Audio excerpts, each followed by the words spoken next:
Hello dear students, welcome back to my channel Edu Colours. आज हम इस video में क्लास 9th की सामाजिक विज्ञान की वर्कशीट करेंगे 77 और चैप्टर हमारा है जलवायु। ये वर्कशीट आपको 28 जनवरी को मिलेगी बच्चों। तो चलिए अब हम ये वर्कशीट शुरू करते हैं। इसमें जानते हैं कि जलवायु चैप्टर से रिलेटेड 1 मार्क के क्वेश्चन, 3 से 5 अंक के क्वेश्चन कौन कौन से बन सकते हैं। बच्चों ये चैप्टर बहुत इम्पॉर्टेंट है, इसमें बहुत सारे टर्म्स हैं जो समझने होते हैं।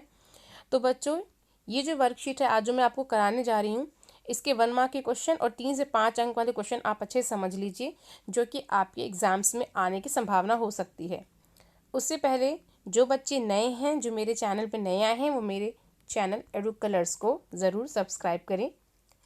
अब हम ये वर्कशीट शुरू करते हैं और इसके क्वेश्चंस को देखते हैं। तो पहला हमारा क्वेश्चन है कि जलवायु का अर्थ क्या होता है। ठीक है, तो जलवायु का अर्थ होता है, जलवायु किसी बड़े इलाके का औसत मौसम है जो कि एक लंबे समय से बना रहता है। ठीक है, यानी कि मान लीजिए कोई इलाका है, यहाँ पर 10, 15, 20 या 30 सालों तक का जो अगर एक तरीके से यहाँ का मौसम रहता है, ठीक है, उसे हम जलवायु कहते हैं। ठीक है, यानी क्लाइमेट। तो ये काफ़ी समय तक स्थिर रहता है, इसलिए इसको हम किसी इलाके का जलवायु कहते हैं। जो भी वहाँ का काफ़ी लंबे समय से जो मौसम होता है उसको हम वहाँ का जलवायु कहते हैं। ठीक है, हमारा अगला क्वेश्चन है कि दिल्ली में जो गर्मी के टाइम पर जो मैदानी भागों में जो हवा चलती है उसको क्या कहते हैं। तो उसको हम कहते हैं लू। ठीक है बच्चों, लू कहते हैं।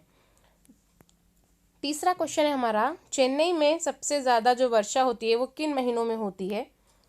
तो चेन्नई में जो वर्षा होती है बच्चों सबसे ज़्यादा, वो अक्टूबर, नवंबर और दिसंबर के महीने में भी आप लिख सकते हैं। ठीक है, अक्टूबर, नवंबर व दिसंबर के महीने में यहाँ पर सबसे ज़्यादा वर्षा होती है, यानी कि जो लौटता हुआ मानसून होता है उसके तहत चेन्नई में वर्षा होती है। फिर हमारा अगला क्वेश्चन है, क्वेश्चन ऊपर दिया हुआ है, यहाँ लिखा हुआ है कि जो हमारा अगला क्वेश्चन है कि दिल्ली में होने वाली जो वर्षा है वो मानसून की कौन सी शाखा से होती है। तो मैं बच्चों आपको समझाती हूँ। जैसे मान लीजिए ये भारत का दक्षिणी हिस्सा है, तो ये है अरब सागर और ये है बे ऑफ बंगाल यानी बंगाल की खाड़ी। तो हमारा जो दिल्ली वाला जो प्रदेश है, जैसे ये अरब सागर से यहाँ से मानसूनी पवनें आ रही हैं, यहाँ केरल में और यहाँ मुंबई में इस तरफ आ रही हैं। ठीक है, फिर ये पंजाब हिमालय चली जाती हैं। लेकिन यहाँ जो बंगाल की खाड़ी से जो मानसूनी पवनें आ रही हैं ये यहाँ पर आती हैं और ये यहाँ पर ऊपर की तरफ जाती हैं और 2 भागों में बढ़ जाती हैं। एक है उत्तर पूर्वी भारत की तरफ और एक ये पश्चिम भारत की तरफ, यानी कि इस साइड। ठीक है, यूपी दिल्ली की साइड में। तो जो बंगाल की खाड़ी की जो ये वाली शाखा है जो पश्चिम की तरफ मुड़ती है, ठीक है, एक तो पूरब की तरफ मुड़ गई जो वहाँ के मेघालय और अरुणाचल प्रदेश और जो बाकी हमारे त्रिपुरा, इन इलाकों में वर्षा करेगी। और जो दूसरी शाखा है जो पश्चिम की तरफ जा रही है, इस शाखा से दिल्ली में वर्षा होती है। ठीक है, तो अगर आप लिखना चाहें तो बंगाल की खाड़ी की शाखा से आप लिखेंगे तो आपका आंसर नंबर आपको मिलेंगे। फिर हमारा अगला क्वेश्चन है कि भारत में 400 सेंटीमीटर से कम वर्षा वाले 2 क्षेत्रों के नाम बताने। तो 400 मीटर से कम वर्षा वाले जो क्षेत्र हैं तो बहुत से, वो तो सारा भारत ही आ जाएगा। तो यहाँ पर अधिक होना चाहिए था। 400 सेंटीमीटर से अधिक वर्षा वाले क्षेत्र, प्रश्न ऐसा होना चाहिए था, लेकिन इन्होंने कम पूछा है तो हम भारत के ज़्यादातर क्षेत्रों को उसमें शामिल कर सकते हैं। तो आप उसमें पंजाब, हरियाणा, गुजरात, महाराष्ट्र, मध्य प्रदेश, आप ये सब डाल सकते हैं। ठीक है, यहाँ 400 सेंटीमीटर से कम वर्षा होती है। फिर यहाँ पर एक आपको अनुच्छेद दिया हुआ है, उस अनुच्छेद को आप पढ़ेंगे और समझेंगे कि इसमें क्या है। बेसिकली इसमें अक्टूबर नवंबर के महीने में जो मौसम रहता है, तापमान रहता है, उसके बारे में बताया गया है। तो हमारा पहला क्वेश्चन है, क्वार की उमस हमें क्यों नहीं सुहाती, यानी कि जो उस समय उमस भरा मौसम होता है वो हमें क्यों नहीं अच्छा लगता। तो उसका आंसर है बच्चों, क्योंकि उस समय तापमान बहुत ज़्यादा उच्च होता है, हमें अत्यधिक पसीना आता है, उमस हो जाती है जिससे कि हमारे हाथों में चिपचिपाहट होती है और वो मौसम अत्यधिक असहनीय हो जाता है, हम उसको बर्दाश्त नहीं कर पाते। ठीक है, वो चिपचिपा वाला मौसम, आर्द्रता बहुत ज़्यादा होती है मतलब। ठीक है, इसलिए वो मौसम जो है वो हमें नहीं सुहाता।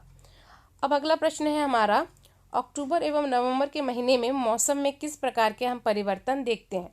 तो इस दौरान हम देखते हैं कि मौसम में तापमान जो है वो उच्च होता है, दिन में तापमान उच्च, रातों को ठंडा होता है, आसमान साफ व मौसम सुहाना होता है, आर्द्रता उच्च रहती है। आर्द्रता मीन्स जो मॉइस्चर होता है, ठीक है, वो उच्च रहता है। उसके बाद हमारा बच्चों अगला प्रश्न है, मुंबई और चेन्नई में की वर्षा की तुलना अगर हम करें तो अंतर क्या है दोनों में? मुंबई और चेन्नई की वर्षा में क्या अंतर पाया जाता है? देखिए, मुंबई जो है वो अरब सागर के पास है, चेन्नई बंगाल की खाड़ी के पास, तो एक तरीके से दोनों जो है वो समुद्र के पास है। तो वहाँ पे हम अगर अंतर देखें तो क्या अंतर होता है? देखिए, मुंबई की जो वर्षा है वो जून जुलाई के महीने में होती है, ठीक है, और जबकि चेन्नई की वर्षा अक्टूबर नवंबर दिसंबर में होती है। मुंबई की वर्षा अरब सागर की शाखा से होती है, ठीक है, जैसे कि ये दिखाया मैंने आपको, ये अरब सागर है और ये बे ऑफ बंगाल है, ये यहाँ मुंबई है और यहाँ ये चेन्नई है। तो यहाँ की शाखा से मुंबई में वर्षा हो रही है और यहाँ के लौटते मानसून से चेन्नई में वर्षा हो रही है, ठीक है। तो पहला तो हमारा हो गया। दूसरा हमारा है कि मुंबई की वर्षा अरब सागर से, जबकि चेन्नई की बंगाल की खाड़ी से होती है। मुंबई में वर्षा ग्रीष्मकालीन मानसून से होती है, जबकि चेन्नई में जो वर्षा है वो शीतकालीन मानसून के जरिए होती है।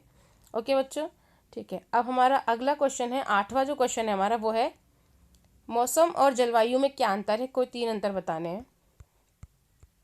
तो मौसम क्या होता है?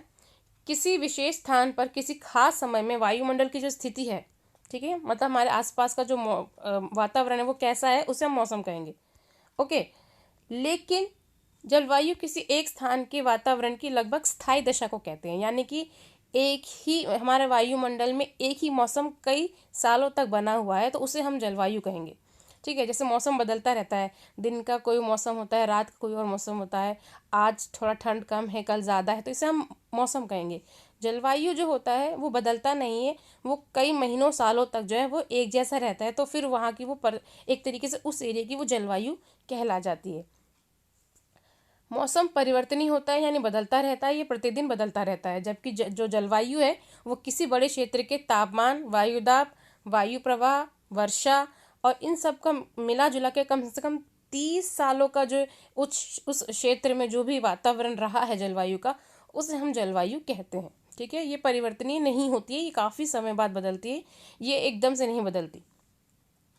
तीसरा पॉइंट है, किसी स्थान का मौसम बारिश का हो सकता है, गर्मी का या ठंडी तूफान का हो सकता है, पर किसी स्थान की जलवायु कैसी हो सकती है? नम हो सकती है, ठंडी हो सकती है या गर्मी हो सकती है, ठीक है। अब राजस्थान की जलवायु हम सब जानते हैं वहाँ गर्म है, और हिमालय वाले जो क्षेत्र हैं वहाँ की जलवायु कैसी है? वहाँ ठंडी है, तो वहाँ इसे हम कहेंगे जलवायु, ठीक है बच्चों। अब हमारा जो अगला क्वेश्चन है वो पूछा है कि जो दिल्ली है, दिल्ली में मौसम, दिल्ली का जो मौसम है उसको कौन कौन से कारक प्रभावित करते हैं? तो हमारा पहला जो है वो अक्षांश, ठीक है। अक्षांशीय रेखाएं ये वाली होती हैं जो हमारी पृथ्वी पर एक इमेजिनरी लाइंस हैं, उन्हें हम अक्षांशीय रेखाएं कहते हैं, जिनसे हम तापमान वगैरह समझते हैं। तो कर्क रेखा पश्चिम से पूर्व की दिशा में भारत के बीच मध्य से गुजरती है, ठीक है। इस प्रकार देश का जो उत्तरी हिस्सा है जिसमें दिल्ली शामिल है वो शीतोष्ण कटिबंध में आता है।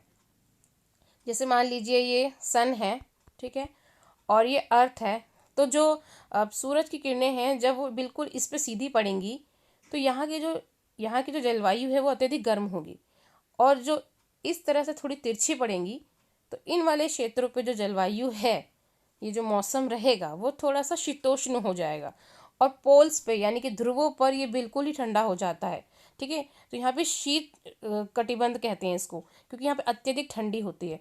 तो भारत जो है, भारत का जो क्षेत्र है वो भूमध्य, जो दिल्ली वाला जो क्षेत्र है, जो उत्तर भारत का जो क्षेत्र है वो शीतोष्ण कटिबंध में आता है। उसके बाद है समुद्र तल से ऊंचाई।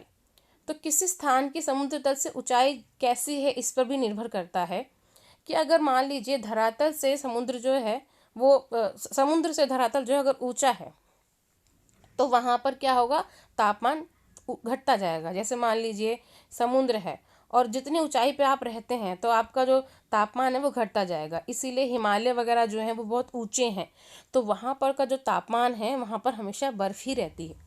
तीसरा पॉइंट है हमारा पर्वतों की दिशा। जो पर्वत की दिशा होती है उस हिसाब से भी वायु जो है मुड़ती हैं।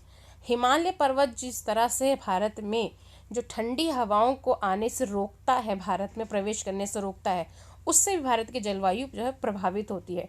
और एक तरीके से जो हिमालय है वो दिल्ली में जो ठंडी हवाएं हैं उनको आने से रोकता है। अब अगला पॉइंट है हमारा समुद्री प्रभाव, यानी कि समुद्र से दूरी। समुद्र की निकटता जो होती है वो जलवायु को प्रभावित करती है और उसकी दूरी भी जलवायु को प्रभावित करती है। अगर आप समुद्र के पास रह रहे हैं, जैसे मुंबई है समुद्र के पास है, तो वहाँ की जलवायु क्या रहेगी? सम, ठीक है, सम जलवायु रहेगी। लेकिन अगर आप समुद्र से दूर हैं, समुद्र से आपका इलाका दूर है, तो वहाँ की जो जलवायु रहेगी वो रहेगी विषम। अब ये सम विषम क्या होता है? सम मतलब सारा साल एक जैसी जलवायु रहना, ना ठंडी ज़्यादा ना गर्मी ज़्यादा। मुंबई का मौसम ऐसा ही रहता है। और विषम जलवायु मतलब सर्दी में अत्यधिक सर्दी, गर्मी में अत्यधिक गर्मी। और दिल्ली का मौसम कैसा है? दिल्ली में सर्दी ज़्यादा पड़ती है और गर्मी में गर्मी ज़्यादा पड़ती है। तो दिल्ली का मौसम क्या हो गया? विषम जलवायु। ओके। पश्चिमी विक्षोभ, पश्चिमी विक्षोभ जो होता है उसी के कारण दिल्ली में जो ठंड में बारिश पड़ती है वो पश्चिमी विक्षोभ के कारण ही पड़ती है।